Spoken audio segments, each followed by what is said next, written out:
There's a verse in today's gospel that pricks my conscience every time I come across it because it forces me to evaluate my own leadership.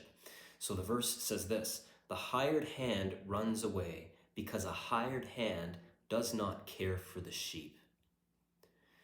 You know, as a priest who's at least trying to be a reflection of the Good Shepherd, I have my own flock of sheep to lead.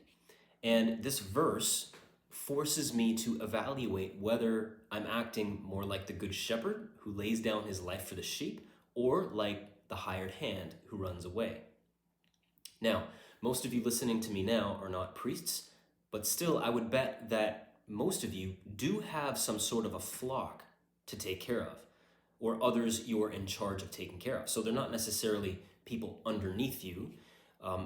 It could be someone who you're caring for, like an elderly parent or a spouse or a child. So this verse challenges all of us to evaluate our own respective leadership or stewardship. And I don't know about you, but I find it somewhat disturbing to come to the conclusion some days that, you know what? I don't love these people the way I ought to. I don't even like them half the time. Now, we don't like to think of this too often because in a way it's shameful and embarrassing. But I think if each of us were honest with ourselves, we'd have to admit there's a little bit of that in all of us. And that is a failure to love those who we profess to love. In other words, failure to act like the Good Shepherd and instead act more like the hired hand.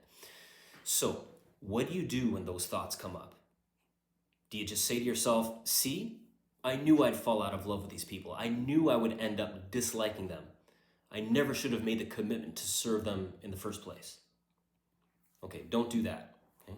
Don't do that. As tempting as it is, don't do that.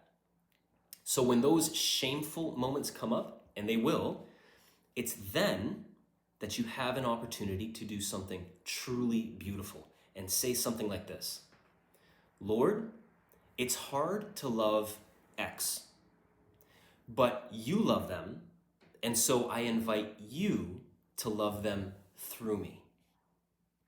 Okay, I'll say that again. Lord, it's hard for me to love X, this person, child, spouse, grandparent, but you love them, and so I invite you to love them through me.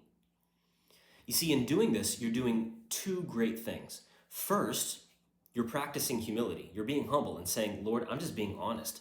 I don't have it within my heart to love these people, to love this person the way I should. Secondly, you're offering them the love of Christ. Not your love, but the love of Christ, which is way better than any love that you can muster up on your own. So it's a way out. Whenever you feel like you don't love someone or love others as you ought to, think of it this way. Look, do you think the Pope gets up every day and says something like, I have such a wonderful flock and I can't wait to lay my life down for each and every one of them today? It might be a miracle if he feels that way, but I doubt he does, and chances are you don't either.